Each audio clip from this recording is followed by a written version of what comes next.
2011년 우리의 힘과 능력으로 살아갈 수 없습니다. 성령께서 함께하여 주실 때에 아버지 우리가 승리하고 500개의 기적의 역사가 이루어질 줄로 믿습니다. 하나님 아버지, 아무리 죽어서 말라 비뚤어진 마른 뼈라 할지라도 성령께서 함께하여 주시면 그 마른 뼈가 살아나는 줄로 믿습니다. 큰 군대를 이루는 줄로 믿습니다. 우리의 개인과 가정과 직장과 비즈니스에 마른 뼈들이 있습니까? 이민 사회와 미국 땅과 중국 땅과 열방 선교 가운데 마른 뼈들이 있습니까? 한국 교회와 미국 교회 가운데 마른 뼈들이 있습니까? 주여, 주의 성령으로 역사하여서 살려주시옵소서. 큰 부흥의 역사가 다시 한번 일어나게 하여 주시옵소서. 큰 산이 평지가 되게 하여 주옵소서. 모든 악한 영들이 떠나가게 하여 주옵시고 성령이 지배하고 성령의 통치하는 아버지 그 역사가 임하게 하여 주시옵소서. 예수님의 이름으로 간절히 기도드립니다. 사도행전 우리 9장 1절에서 우리 9절 말씀, 제가 가지고 있는 신약성경 202면입니다. 오늘 이 아침에 또 우리에게 주시는 계시의 말씀으로 받으시기 바랍니다. 1절 말씀 제가 먼저 읽도록 하겠습니다. 사울이 주의 제자들에 대하여 여전히 위협과 살기가 등등하여 대제사장에게 가서 다메섹 여러 가정에 가져갈 곡물을 청하니, 이는 만일 그 돌을 따르는 사람을 만나며 남녀를 막론하고 결박하여 예루살렘으로 잡아오려 함이라. 사울이 길을 가다가 다메섹에 가까이 이르더니 호른이 하늘로부터 빛이 그를 둘러 비치는지라. 땅에 엎드러져 들음에 소리가 있어 이르시되 사울아 사울아 네가 어찌하여 나를 박해하느냐 하시거늘, 대답하되 주여 누구시니까? 이르시되 나는 내가 박해하는 예수라. 너는 일어나 시내로 들어가라. 내가 행할 것을 내게 이를 자가 있느니라 하시니, 같이 가던 사람들은 소리만 듣고 아무도 보지 못하여 말을 못하고 서 있더라. 사울이 땅에서 일어나 눈은 떴으나 아무것도 보지 못하고 사람의 손에 끌려 다메섹으로 들어가서 함께 있습니다. 4월 동안 보지 못하고 먹지도 마시지도 아니하니라. 아멘. 우리 이 시간을 우리 만남의 축복이라는 제목으로 우리 박수미 담임 목사님 하나님 말씀 선포해 주시겠습니다. 할렐루야. 2011년 한 해 동안 하나님께서 역사하시는 만남의 귀한 축복들이 우리와 함께하길 주님의 이름으로 간절히 소원합니다. 우리나라가 탄생시킨 가장 유명한 선수 중에 한 사람이 박지성이라는 선수입니다. 이 맨체스터 유나이티드라는 것은 실질적으로 전 세계에 있는 모든 축구 클럽뿐만 아니라 운동하는 모든 클럽 중에서 가장 돈이 있는 클럽 중에 한 클럽이고요. 또 가장 유명한 클럽 중에 한 클럽입니다. 그런데 거기서 박지성이라는 선수가 뛰고 있다는 자체만으로도 그것이 기적이고 역사죠. 이렇게 보면 아시아에 있는 선수 중에 한 사람 정도 이렇게 뛰고, 아시아에 축구하는 사람이 얼마나 많겠습니까? 그 중에 한 사람 정도 이렇게 뛰고 있는 것을 볼 수 있습니다. 그런데 이런 박지성 선수가 그렇게 됐던 여러 가지 원인이 있는데요. 많은 얘기를 할 수 있지만 심플하게 설명하면 히딩크라는 감독을 만났다는 것이죠. 그리고 그 감독을 통해서 축구에 대해서 새로운 생각들을 가지게 되었고, 뿐만 아니라 히딩크 감독을 통해서 그는 네덜란드 아인트호반이라는 그 축구클럽에 들어가서 그곳에서 새로운 장소에서 새로운 축구의 스타일들, 또 그리고 새로운 사람들을 이렇게 만나게 되고요. 거기서 맨체스터 유나이티드로 픽업되어서 가면서 오늘날에 이르게 되었습니다. 이렇듯 사람을 변화시키는 데는 그 변화시키는 중요한 키워드들이 있다는 겁니다. 그냥 사람이 변화되는 게 아니라는 거죠. Changing time, 그러니까 새로운 시간이 우리에게 주어졌을 때 우리가 변화된다는 겁니다. 우리가 여러 가지 할 수 있지만 새해가 되니까 여러분 기분이 좀 새롭죠. 우리가 그렇게 하는 것처럼 또 새벽바람을 이렇게 깨우고 오면 새로운 시간에 우리에게 임하는 좋은 몸들이고요. 또 하나는 changing place입니다. 우리가 새로운 장소를 만났을 때 우리의 삶이 충분히 또 변화될 수 있는 그런 면들이 있다는 겁니다. 또 한 가지는 changing thought, 우리들의 생각이 변화될 때 우리의 삶이 많이 변화가 되죠. 그런데 새로운 어떤 시간이 주어지고 또 새로운 장소가 주어지고 또 새로운 생각들이 주어진다 해도 우리 인간에게 있어서 가장 큰 변화는 뭐냐면 changing person입니다. 그러니까 어떤 사람을 만나느냐에 따라서 그 만남의 축복들을 통해서 changing future, 우리들의 인생의 미래가 변화되는 어떤 그런 삶입니다. 오늘 본문의 말씀 속에서는 기독교에서 가장 위대한 만남이라는 건 무엇일까요? 그건 바로 예수 그리스도와 이 사울이라는 사람과의 만남입니다. 잘 아시는 것처럼 오직 성령이 너에게 임하시면 너희가 권능을 받고, 이 권능은 다이너마이트가 나타났던 듀나미스라는 단어를 쓰는데요. 정말 성령이 임하면 권능이 임합니다. 아멘입니까? 그런 역사가 여러분에게 함께하길 주님의 이름으로 간절히 소원합니다. 그런데 그 다음에 일어나는 일이 뭐냐면 예루살렘과 온 유다와 사마리아 땅끝까지 가는데 지금 이 복음의 역사가 계속해서 펼쳐지고 있습니다. 그런데 이 땅끝의 역사는 누구로부터 시작됐냐? 바로 그 사람이 사도 바울입니다. 사도 바울로부터 시작해서 땅끝의 역사가 시작됩니다. 그런데 이 사도 바울이 어떤 사람이었고 또 이 사도 바울이 예수님과 어떻게 만났냐는 신학적인 면에서 볼 때, 신앙적인 면에서 볼 때, 성서적인 면에서 볼 때 대단히 중요한 사건입니다. 실질적으로 예수 그리스도와 그 사도 바울과의 간격이 어떻게 되냐면요, 예수님이 태어나고 한 10년 정도 후에 사도 바울이 태어났다라고 성서학자들이 이야기합니다. 그런데 사도 바울의 평생의 삶 속에 또 예수 그리스도의 평생의 삶 속에서 공식적으로 예수님이 이 땅에 계시는 동안 사도 바울을 만났다는 공식적인 흔적이 없습니다. 또 그리고 사도 바울의 모든 서신들에서 분명히 내가 언젠가 예수님을 보았다면, 만났다면 그 얘기가 적혀 있을 텐데 예수님이 살아 계셨을 때는 한 번도 공식적으로 만난 적도 없고 또 지금까지 모든 문헌 속에서도 만난 기록이 없습니다. 그러니까 당시대를 살았는데 적어도 예수님이 승천하시고 이런 시점들을 보면 예수님께서 33세 이렇게 승천하셨던 그런 시간들을 보면 한 20대 중반 정도에 아마 사도 바울이 있었을 것이라고 생각하는데 한 20대 중반 정도가 될 때까지 같은 시대를 살았고 어떻게 보면 동일한 지역들의 어떤 접쳐지는 부분들이 없었지는 않았지만 한 번도 공식적으로 만난 기록이 없다는 것입니다. 자, 그렇다면 사도 바울은 어떤 사람이었을까요? 먼저 오늘 본문의 말씀에 근거해서 본다면 사도 바울은 행동하는 지성파였음을 알 수 있습니다. 그것은 왜 그러냐면 사울이 주의 사자들에 대하여 여전히 위협과 살기가 등등하여, 사도 바울이 굉장히 싫어하는 사람들이 있었는데 그 사람들은 예수님의 제자들이었습니다. 특별히 예수님이 전하는 제자들이 전하는 그 도를 따르는, 예수님을 전하는 것도 싫고 또 예수님께서 십자가 못 박혀 돌아가셨고 죽은 지 사흘 만에 부활하셨고 그 주님의 이름이 온 세상에 펼쳐지고 있는 모습들이 정말 못마땅했습니다. 이게 대개 사람들이요, 누군가 못마땅하면 그냥 그걸로 던져주고 마는데 이 사도 바울은 이 지성파에서, 이 행동파에서 먼저 알 수 있습니다. 왜냐하면 살기가 등등해서 그들을 잡아 죽이러 다메섹까지 가고 있는 모습이 바로 이 사울의 모습입니다. 뿐만 아니라 보통 이렇게 행동하는 사람들에게는 지성적으로 가득한 사람들이 이렇게 행동하는 경우가 사실은 그렇게 많지 않습니다. 지성인들이 책도 많이 쓰고 또 똑똑한 얘기도 많이 하지만 욕을 많이 얻어먹고 있는 중요한 이유 중에 하나가 무엇입니까? 그것은 그들이 알고 진리를 선포한 만큼 행동하지 않기 때문입니다. 그럼에도 불구하고 사도 바울은 당시에 최고의 문화였던 가말리아의 문화, 미국으로 따지자면 하버드나 예일이나 요즘에 뜨고 있는 스탠퍼드 이런 데 출신이라는 겁니다. 그러니까 그런 충분한 학식이 있었고요. 당시에 최고라고 볼 수 있는 여러 가지 학벌이나 학력이나 또 집안의 배경이나 이런 모든 것들을 가지고 있었습니다. 그의 고향이 길리기가 다소인데 거기서부터 예루살렘으로까지 왔던 것을 보면 당시에 가말리아의 문화가 예루살렘에 있었던 것을 볼 때 유학을 와서 충분히 살 수 있을 정도의 여러 가지 면들을 가지고 있었습니다. 그러니까 그런 그가 적절한 선에서 뭔가 할 수 있었으면 좋지만 그만큼 그는 히브리인 중에 히브리인이요, 유대인 중에 유대인이라고 할 만큼 구약에 능통한 자였고 율법에 능통한 자였으며 또 하나님을 향한 열정이 가득 찬 어떤 지성인이었지만 뿐만 아니라 그는 그것을 행동으로 드러내는 사람이었다는 것을 볼 수 있습니다. 또 한 가지 사울의 모습은 치밀한 전략가였음을 알 수 있습니다. 이 치밀한 전략가의 모습은 오늘 본문 속에 보니까 대제사장에서 가서 다메섹 여러 회당에 가져갈 공문을 청하여 움직였다는 것입니다. 우리가 좀 약간 폭군적인 스타일들, 또 그리고 행동이 과격한 사람들, 이런 사람들 우리가 흔히 생각하면 좀 또 뭐라 할까요? 이렇게 표현해도 되는지 모르지만 좀 거칠죠. 쓰고 싶은 단어가 있는데 쓸게요. 무식하죠. 이렇게 좀 그렇죠.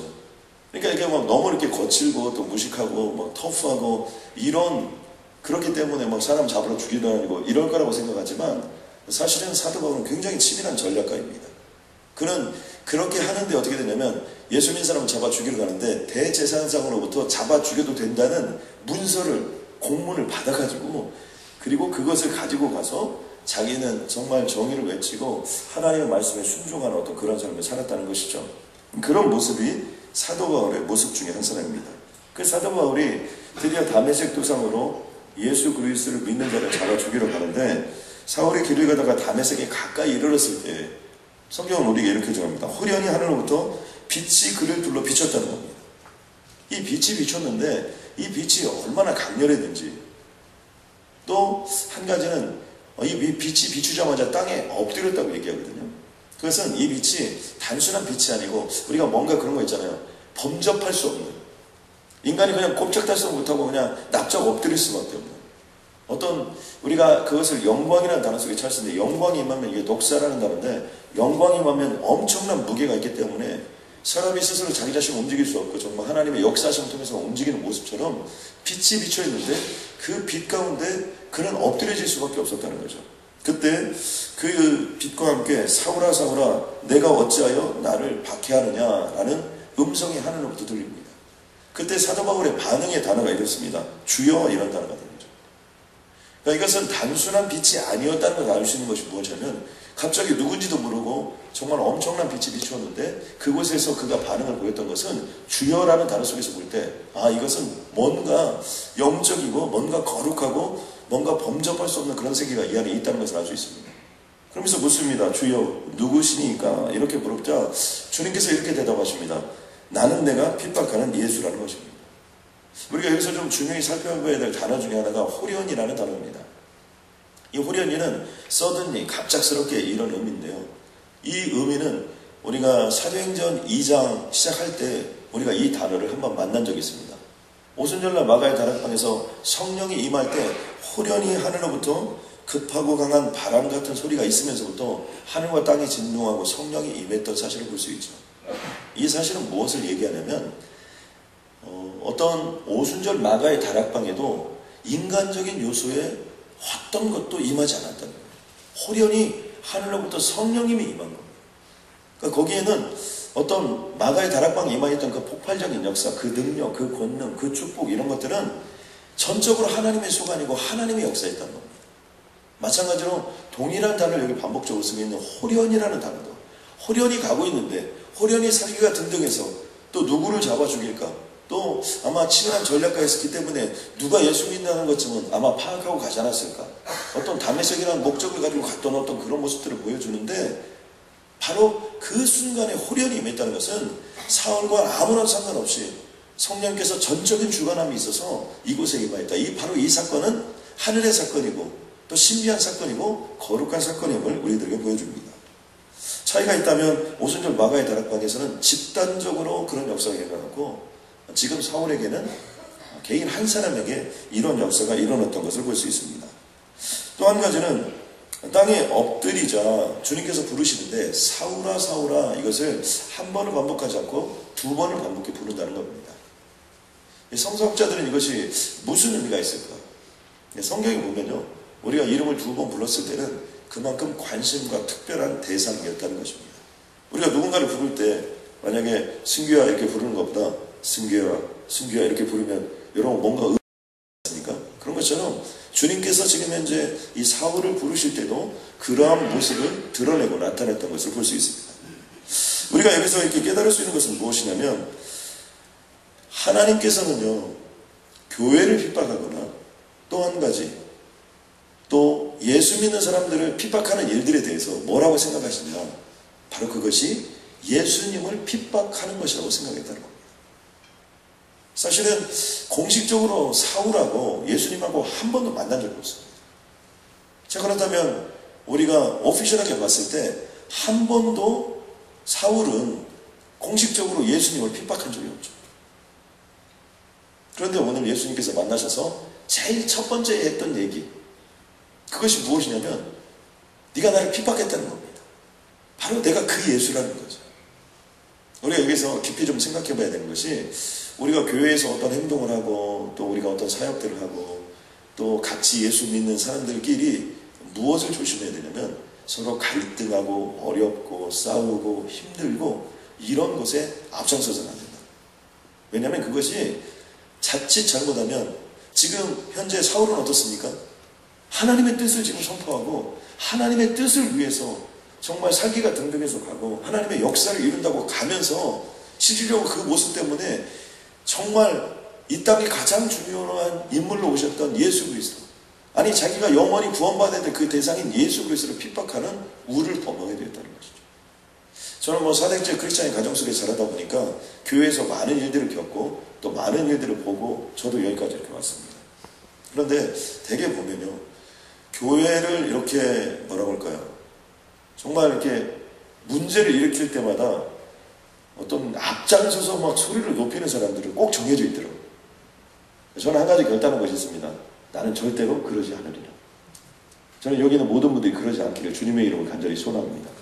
대개 그렇게 하는 사람은 정해져 있고요, 그 전문가들이 다 있습니다. 그러니까 그 전문가들한테 맡기면 되는 거예요. 여러분 아멘입니까? 그 전문가도 아닌데 괜히 나서가지고 여러분이 여러 가지 복잡하고 힘들어요. 그쪽 분야에 전문가들이 계세요. 그냥 맡겨두시면 돼요, 그런 거. 그리고 또 전문가들은 하나님이 알아서 어느 날 나타나가지고 나는 내가 핍박하는 예수라 그래가지고 나름대로 주님께서 알아서 다 걸러내십니다. 그런데 앞장설 필요가 없죠. 또 한 가지는 뭐냐면, 예수님께서 그동안에는 이 땅에 계셨을 때는 이 시간과 공간을 초월할 수 있었음에도 불구하고 육신을 덧입고 있었기 때문에 시간과 공간을 초월해서 나타난 일들이 많지 않았습니다. 그때도 할 수 있었지만 그러지 않으셨다는 거죠. 그런데 지금은 어떻습니까? 바로 예수 그리스도가 어떻게 되는 거예요? 담에색 도상에 그냥 나타나는 거예요. 이제는 어떻게 됐습니까? 십자가에 못 박혀 돌아가시고 3일 만에 살아나시고 부활하시고 승천하시면서 이제 예수 그리스도는 온 천지 우주 만물 가운데 그 어디든지 하나님의 역사를 일으키는 곳마다 예수님께서 친히 나타나셔서 역사하시는 주님이신 줄로 믿습니다. 저는 오늘 이곳에 있는 모든 분들이 그러한 역사의 주역이 되길 주님의 이름으로 간절히 소원합니다. 로마서 8장 9절에 보니까 만일 너희 속에 하나님의 영이 거하시면 너희가 육신에 있지 아니하고 영에 있나니, 하나님의 영이 우리 안에 거하면 우리가 육신에 있지 않고 우리도 영에 있다는 거예요. 하나님의 영과 함께 한다는 거예요. 누구든지 그리스도의 영이 없으면 그리스도의 사람이 아니라, 우리에게는 그리스도의 영이 있어야 된다. 그런데 여기서 하나님의 영 한 문장에서 그리스도의 영 이걸 다 씁니다. 그런데 하나님의 영은 누구냐? 성령님이세요. 그리스도의 영은 누구냐? 성령님이세요. 그러니까 성령님은 지금부터 어떻게 되는 겁니까? 하나님과 예수님과 동일한 장소에 함께 임하는 역사를 볼 수 있습니다.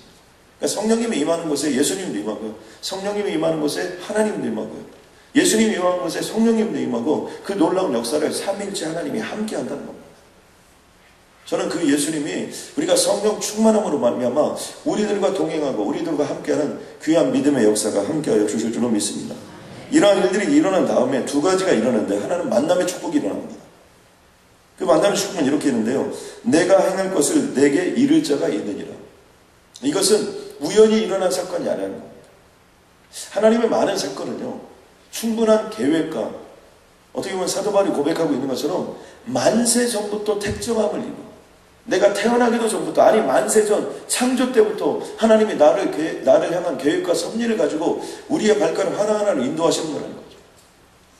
뭐 예를 들면 이것도 너무나 이렇게 좀 너무 극대적으로 설명하는 것이겠지만, 오늘 우리가 이 자리에 나온 것도 하나님께서 그 발걸음을 인도하시고 역사하시고 축복하여 주셔서 오늘 이 자리에 우리가 있게 된 줄로 믿습니다. 저는 가끔 저쪽 그 비치 쪽에 있는데 가면 라스브리사스라는 그 식당이 있습니다. 거기가 바다가 보이는 식당인데요, 전에 이렇게 시간이 있었을 때 외부에서 강사님들이 오시면 그 라스브리사스라는 그 식당에 거기를 갔었습니다. 그런데 이게 거기 가서 보면 막 해변이 보이고, 거기가 태평양 아닙니까? 거기 건너면 또 한국이 있고, 또 우리 부모님들도 계시고, 또 보고 싶은 사람들도 있고, 그렇지 않습니까? 그래서 저는 거기를 갈 때마다 늘 이런 생각을 합니다. 이건 우연이 아니다. 오늘 내가 밥 한 끼를 먹는데 거기 아침은 싸거든요. 근데 밥 한 끼를 먹는데 이걸 한국에서 왔다고 생각하자. 자, 여러분, 한국에서 비행기를 타고 누군가를 만나가지고 또 그 다음에 여기까지 차를 타고 그리고 와서 밥을 먹는다. 제가 늘 하는 얘기가 이거 1,000불짜리다. 비행기값 요즘 올라가지고 이거 밥 한 끼 2,000불짜리입니다. 오늘 여러분이 혹시 가시다가 베니스에서 밥을 먹는데 한국에 와서 먹는다고 생각하면 이게 얼마짜리입니까? 이게 한 2,000불짜리 정도 되는 거죠. 오늘 여러분이 집에 가서 아침 식사를 할 때 이게 한 2,000불짜리 된다고 여러분 생각하고 식사를 하시면 역사가 일어날 줄로 믿습니다. 여러분 그런 것처럼요. 우리가 하나님께서 우리가 어떻게 우리 인생을 해석하느냐에 달라지는데 우연히 이런 일이 일어난 게 아니라 아나니아라는 선지자를 거기다 준비하시고 하나님이 그 역사를 통해서 또 그 다음 단계 그 다음 단계를 인도하시는 거죠. 우리가 이런 것들을 볼 때요. 하나님은 오늘 이 자리에 우연히 여러분을 인도한 것이 아니라 여러분을 사도 바울처럼 쓰기 위하여 이 자리에 불러주신 줄로 믿습니다. 또 하나는요. 다른 사람들은 몰랐다는 겁니다. 참 이걸 보면 너무 신기합니다. 지금 같은 장소에서 벌어질 일인데 같이 가던 사람들은 소리만 듣고 아무도 보지 못하여 말을 못하고 서 있었다는 거죠. 우리가 이것을 보면 알 수 있는 것 중에 하나가 요한계시록 2장 17절에 보면 귀 있는 자는 성령이 교회들에게 하시는 말씀을 들을지어다. 이기는 그에게는 내가 감추었던 만나를 주고 흰 돌을 줄 터인데 그 돌 위에 새 이름을 기록한 것이 있나니. 그러니까 하나님께서 만나를 주고 흰 돌을 줘서 정말 하나님의 살아계신 이김의 축복, 끝까지 견디고 인내했던 사람들의 모습, 그 모습, 모든 모습들을 다 기록해 줄 터인데 거기에 기록된 말씀 중에 이런 말씀이 있다는 겁니다. 받는 자밖에는 그 이름을 알 사람이 없느니라. 이게 기가 막힌 얘기 아닙니까? 이것은 그 은혜를 받고 그 능력을 받고 영광의 체험을 하고 거룩한 체험을 하는 자밖에 모른다는 겁니다. 저는 새벽기도 하는 자만이 새벽기도의 그 은혜와 체험과 역사가 임하는 줄로 믿습니다. 우리가 이 말씀을 통해서 우리가 알 수 있는 것은 무엇입니까? 그것은 처음부터 끝까지 우리는요. 하나님이 하시는 인생입니다. 사도 바울을 부르는 것도 호련히. 여러분이 어떻게 예수를 믿었습니까? 아마 어느 날 호련히 친구가 가자고 해서 그냥 나도 모르게 끌려갔던 거고 어느 날 성탄절이 되어가지고 먹을 거 준다고 했는데 그 먹을 것이 호련히 나타나서 여러분을 인도한 거고 여러분 또 어느 순간 이민사에 너무 힘들고 어려워서 그냥 예수라도 한번 믿어볼까 했는데 어떤 분이 저희 동구 산하교회 그 삽질을 나눠줘가지고 자기가 그걸 딱 받은데 자기가 이번 주에 그런 생각을 했답니다. 한 번도 교회 다닐 생각 안 했는데 어떻게 좀 교회라도 다녀봐야 되는 거 아니냐 이렇게 생각을 했는데 삽질을 딱 나눠줬다는 거예요. 그것을 받는 순간 나는 예수 믿으라고 하는가 보다. 그래서 저희 교회 다녀서 지금 열심히 훈련받고 다니시는 분도 계십니다. 그러니까 이런 모든 역사를 보면요. 우리가 무엇을 알 수 있냐면 하나님께서 이 자리에 여러분을 불러놓으신 것은 우연히 부르신 것이 아니라 호련히 불러주신 줄로 믿습니다. 그리고 여러분을 쓰기 위하여 준비하는 과정인 줄로 믿습니다. 또 한 가지는 뭐냐면 저는 이 거룩한 체험, 영적 체험을 좀 사모했으면 좋겠습니다. 왜냐하면 사도 바울은 그 거룩한 체험, 영적 체험을 한 다음에 모든 걸 배설물 여기고 흔들리지 않고 남은 인생을 영광스럽게 살았습니다. 모세가 떨기나무 불꽃 가운데서 거룩한 체험, 영광의 체험을 했습니다. 그리고 40년 동안 흔들리지 않는 삶을 살아갔고요. 약속의 땅 가나안에 들어가지 못했는데도 불만 불평이 없었어요. 왜요? 천국을 보았는데. 왜요? 하나님을 만났는데. 그 약속의 땅 들어가면 뭐하고 안 들어가면 뭐합니까? 그는 하나님을 만났기 때문에. 스데반이 그렇게 영광스럽게 죽을 수 있는 이유가 무엇입니까? 그건 죽음이 아니에요. 하나님을 보았고 예수님을 보았고 그 영광과 함께하기 때문이죠. 이런 거룩한 체험이 우리들에게 늘 임하기를 주님의 이름으로 간절히 소원합니다. 기도하겠습니다. 이 시간 한 번 기도할 때 하나님 우리에게도 사도 바울과 같은 영광스러운 영적 체험을 허락해달라고 이 시간 기도하면 주님께서 가장 귀한 믿음의 역사로 인도하여 주실 줄로 믿습니다. 하나님 우리는 이미 주님을 만났는데 하나님 사울도 이미 주님을 만났던 사람이고 다윗도 이미 주님을 만났던 사람이고 스데반도 이미 주님을 만났던 사람이지만 그들에겐 거룩한 체험, 황홀한 체험, 영광의 체험, 능력의 체험이 있었습니다. 하나님 오늘 우리가 그런 인생을 되게 하여 주시옵소서. 그들이 주님을 만나고 그들의 인생은요 이전과는 절대로 비교할 수 없습니다. 아니 비교 자체를 할 수 없어요. 새로운 인생, 새로운 삶, 새로운 능력, 새로운 권능으로 그들의 삶과 인생은 펼쳐졌던 것을 볼 수 있습니다. 하나님 우리에게도 그런 만남을 허락해 주시옵소서. 133 과정 속에 그런 거룩한 체험, 영광의 체험이 있게 되라고 기도하면 하나님의 그 기적 같은 역사가 임할 줄로 믿습니다. 저를 따라 삼심으로 한번 기도하겠습니다. 주여 기적을 베풀어 주옵소서. 주 하나님 감사합니다. 오늘 이 존귀한 자리에 우리를 불러주시니 참으로 감사합니다. 133의 최초의 주인공들이 여기 있는 모든 분들이 되게 하여 주시옵소서.